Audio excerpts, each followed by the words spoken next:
welcome back to AbillnTalks, man. Listen, this guest right here, man, is very, very special, man. Very special. This is my brother from another mother, man.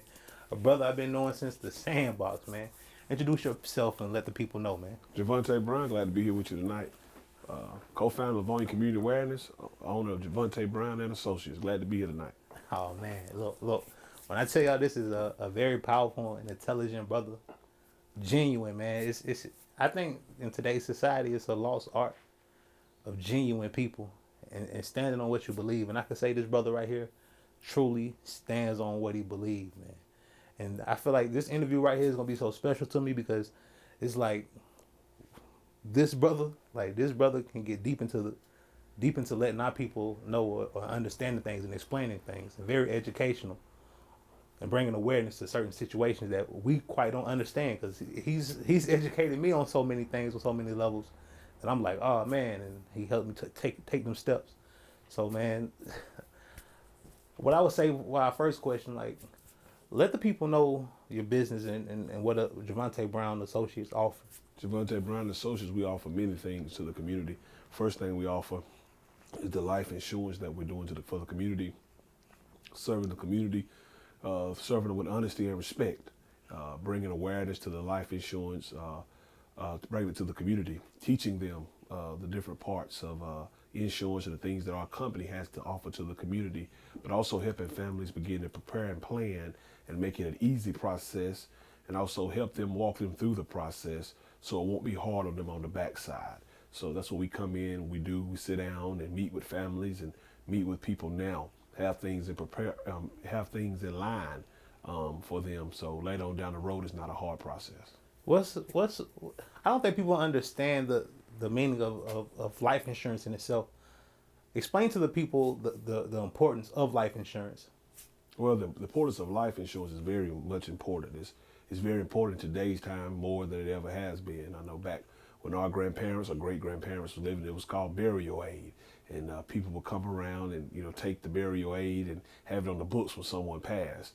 But now life insurance is more important probably now than it was then, because now we're looking at more of the income replacement. We're looking at kids that's going off to college. We're looking at now more people having businesses. We're looking at more of people leaving things and want to leave things behind, that things can be done in decency and in order. So now we're dealing with the part of just educating the people more, bringing them more aware of things that we can do, things that we can have in line early, not on the back end, like I said, early, so it can make the process better. So we want to bring that awareness to the community. So I understand, well, I know for sure that you're involved with bringing awareness to the community anyway. Name the type of awarenesses that the programs that you have brought into your community and the resources that you've reached out to people, because I know you touched a lot of powerful people, man. You touched a lot of powerful people. Well, one of the main things, me and you, we worked on in our hometown of Livonia. We worked on bringing awareness to our communities by trying to bring unity, bringing people together, setting them down, and working together as a team. Not trying to be divided, not trying to be something that we're just talking about, but being something that we actually are. Right. And that's what we do every day. We get up and we make our community aware of the issues that they're facing day in and day out. Some of the programs that we have brought in dealing with awareness, like we said, awareness meetings. First of all, we need to sit down at the table, break bread together. That's big. First of all, we got to understand and know each other and know that we're not really working against each other, but we're working together to better our communities day in and day out.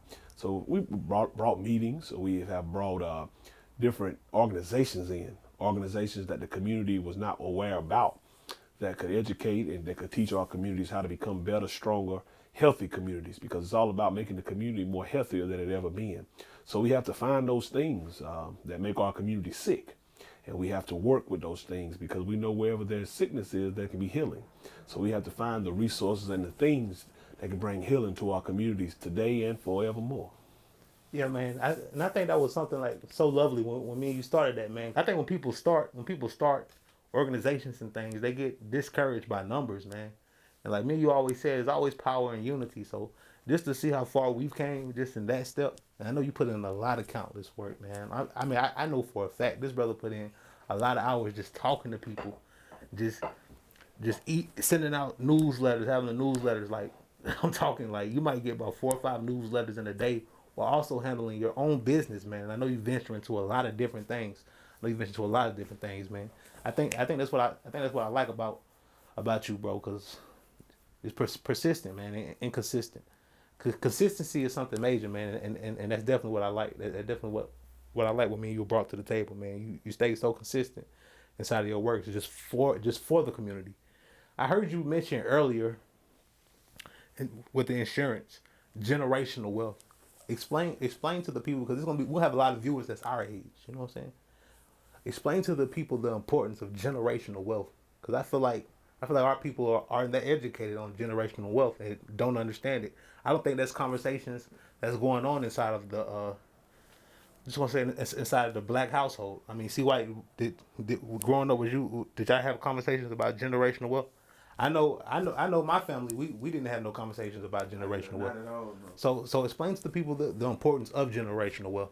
Well, what we do is we work with the community.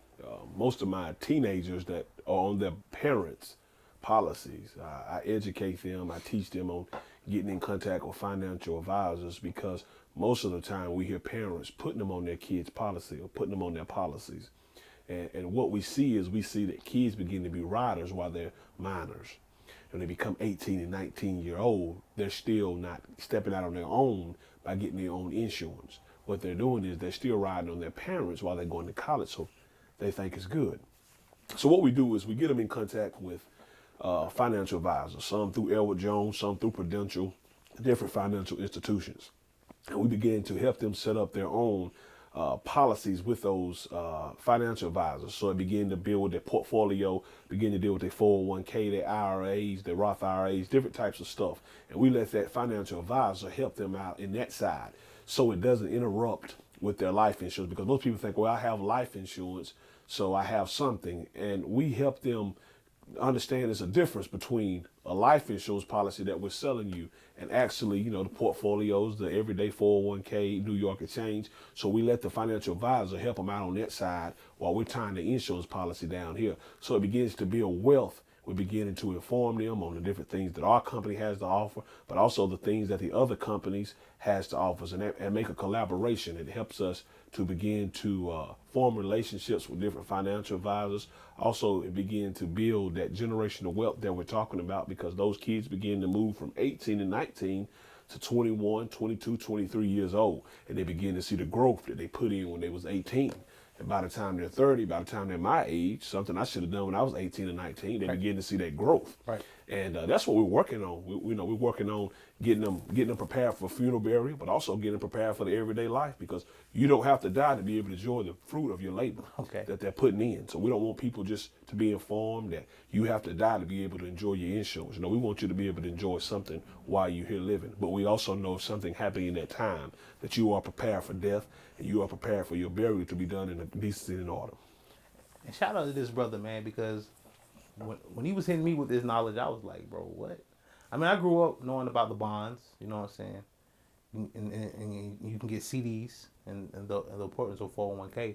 But when I was realizing that you can do the same thing with your insurance policies and things of that such, I was like, man, that's that's mad powerful, man. That's mad powerful. And I think this is a very important conversation. Like, I feel like people's getting the insurance. I wouldn't say for the wrong reason, but parents that just take an insurance policy. Let's say if a kid is running wild, is caught up in the street life. I feel like they'll put that policy on them just because they're caught up in that street life. You know what I'm saying? When really it should be a bigger picture behind it. You know what I'm saying? With the GoFundMe's, but the insurance helps with that. Also with that, so that's why I feel like the importance of insurance is like very, very important, man. Like very important, man. So let's get into some more conversations because I know, like I said, I've been knowing you all my life, man. I know you're a vivid reader. What's a book that you're reading or you have read in the past couple of months or years that really inspired you to like just take a step and leap forward, or a very inspirational book? The Divided Mind of the Black Church by Congressman Raphael Warnock, pastor of the Ebenezer Baptist Church in Atlanta, Georgia, home of Dr. Martin Luther King Jr. Very familiar, local congressman here in the community that's doing a lot of actually positive work for the state of Georgia. Matter of fact, doing more work than he's getting credit for. But he was talking about the divided mind of the black church and dealing with the things in the black church that we don't like to talk about. Where we're from, our ancestors and a lot of our older people, things that we like to talk about, they don't like to talk about. I call them, a lot of them, they've been hush mouth about situations that our communities are facing. Right, right. And the things now that our community is costing our community now because we've been silent for so long. And it's time that our churches and it's time for our communities that we begin to stand up for the things that are dividing us. Because the only way we can get well, first of all, we have to admit that we're sick. And the ways by knowing that we're sick is one thing, is we're divided. And we have a divided mind. And the only way that we can bring healing to our mind and we can bring healing to our community, we have to be renewed. And by being renewed, we have to understand that we're in a time and we're in a place now where it's time not to be quiet. It's a time to speak up, and it's a time to bring about change in our community. Our communities are suffering and they're dying, but they're dying at the hand of our own face, and they're dying at the hand of our own power. So we have to come together, and we have to understand that the only way we can bring unity, only way we can bring healing, only way we can bring peace is that we have to sit down. And we have to begin to look over some of the policies and some of the things that was done in the years past that wasn't correct. It's big. It's big. That wasn't, it wasn't biblical. Some of the things that was done was just opinions, and it killed us for years. And like I said, back to the book, The Divided Mind of the Black Church, Dr. Raphael Warnock is teaching us some things that we need to do to bring our churches back, because our churches are the pillar of our community. And if we have weak churches, we have weak communities. So that's one of the books I'm reading right now. Another thing I love, man, I'm telling you guys, you can't regret following this brother's social media, man. Let them know where they can find all your social medias, man. Let them know, because this brother is very inspirational, man. He inspires me to drink my water. He inspires me to do a lot of things. Yeah. Like it's like a morning where you could be feeling rough. You know what I'm saying? Yeah, we're there on Instagram. We're there on Twitter. We're there on Facebook, Gervonta Brown Associates. We're also there on my personal page, Gervonta Brown. And it's an outlet to encourage and to support the people that need support and encouragement. And we're there anytime to assist. We're there anytime to help. But it's all about lifting each other up and working together to improve our communities, but also to improve our mental health state. We have a lot of people right now that are pressed around the holidays, a lot of people that lost loved ones. And we want to be that one that can uplift their spirit, and we can help them, help them cross that bridge together, hand in hand, walking together in unity, but not just talking about it, but also being about it. One more thing, man. So what people inspired you growing up? What people inspired you to just be the person that you are, to make you a better person? Growing up, what did you see in the people that inspired you? Man, I had so many people to inspire me, man. I started with people, Mr. Edward Gillard, a very powerful trustee that was at my home church that took a lot of time with me and corrected me, and also showed me a lot of love and appreciation. Mr. Deacon TJ Robinson, man, I sat up under the tree with many days in Springview, and we had a lot of talks. A lot of talks about being a man, a lot of talks about doing the correct things at the right time. But he also taught me a lot of things that now that I'm seeing, back then I didn't understand, but now I see. And as becoming a man, I can continue to face those things every day because the lessons that he put in me and the seeds that he planted in me years ago. My mother, my father, my mother encouraged me. I come out of high school and I started working right beside my mother. My mother was my supervisor. My mama had faced pulmonary heart disease for most of her life. And I see her grind. I seen when she would go inside of a plant and she would work sometimes 7 days, 12 hours just to provide food for me and my brother and help us out. And my mom was a huge motivator. My father was a motivator. My father showed me how it was to be a man. Tough love, still tough love to this day. But I see my dad running a business in the community, and he still shows me by not just talking about it, but he shows me every day how a man's supposed to get on and put his boots on and go out and to help change the community. A lot of things that me and my father that we talked about with business side, I see it paying off now. Years ago, I would say, man, Dad's hard, Pop's hard. But Pop's motivated me a lot. And he motivated me more now than he ever motivated me because he always have encouraged me to be a leader and not a follower, but to step outside of the boat and to create your own path. So like I said, my mother, my father, man. But it was so many people in my community, man. Mother Elaine Knox. I mean, I had people that, Mother Elaine Knox took me around. We went to church with her. Her family was my family. It's so many, and that's what it does. It takes a community, man, to help raise a child into a man that can encourage him. Pastor Benny Brock, Pastor Linda Barnes. Pastor Barnes would come around on Mondays or Tuesdays. We have Bible study there at your grandfather's place there in Springview. Pastor Brock would encourage us on Friday nights to come to his house. He would open up his house, and we could let us come in and have Bible study. And that's when I began to learn the Bible, man. And through Mother Pastor Barnes and through Pastor Brock, I began to form a relationship with God through the Word and have a yearn for the Word. And I appreciate people like that, because now, man, our communities don't have that. Right, man. But we wondering what we need to do. We don't need to wonder what we need to do. We need to go back to the way it was, so it can begin to make our community stronger. Because, like I said, man, the way we become stronger is the more ways we begin to come unified, and the more ways we know the Word of God that can help us and strengthen us. Because if we don't have that, we don't have nothing. Hey, man, it was a very powerful interview, man. Thank you for being a part of Abillion Talks, man. Look, shout out to my brother. Hey, one more thing. Hey, bro, you think you can get us that Gary Walker interview, man? Gary Walker, Hey. G-Funk. Shout out to G-Funk. Hey, Gary, we need you on Abillion Talks. Boy Eagle. Come see us on Abillion Talks, Gary.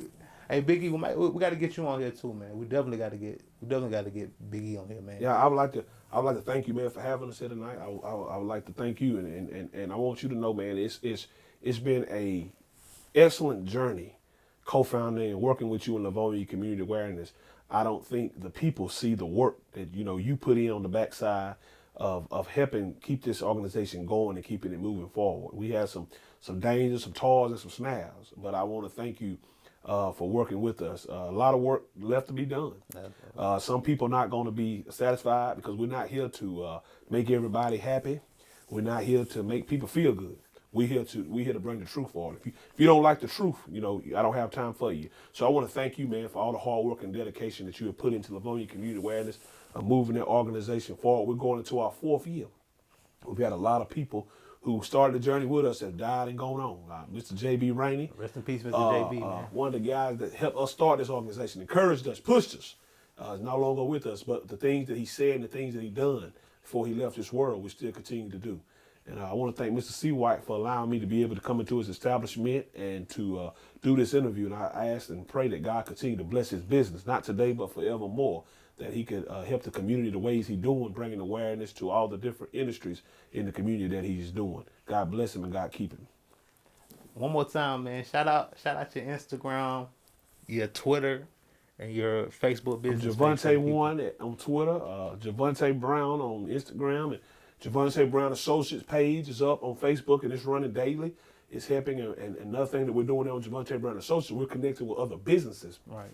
bringing awareness to the things that's going on in the community. One thing before we go, if the people don't know about job fairs, if they don't know how to find jobs, they don't know what the job fairs are, how are they going to be able to purchase insurance? Right. They got to work to be able to pay for their insurance. Right. So we want to work with things like that to be able to have in place, so they can be aware of what's going on, and just working with different businesses. And they can follow me also on my personal page. We have a lot going on there also. Also, man, look, shout out to my brother from another mother, man. This is it for your episode of Abillion Talks. You're here with Bobby Lorenzo and C. White, man. Real hits. Hi, my name is Gervonta Brown, and I just linked with Abillion Talks. God bless.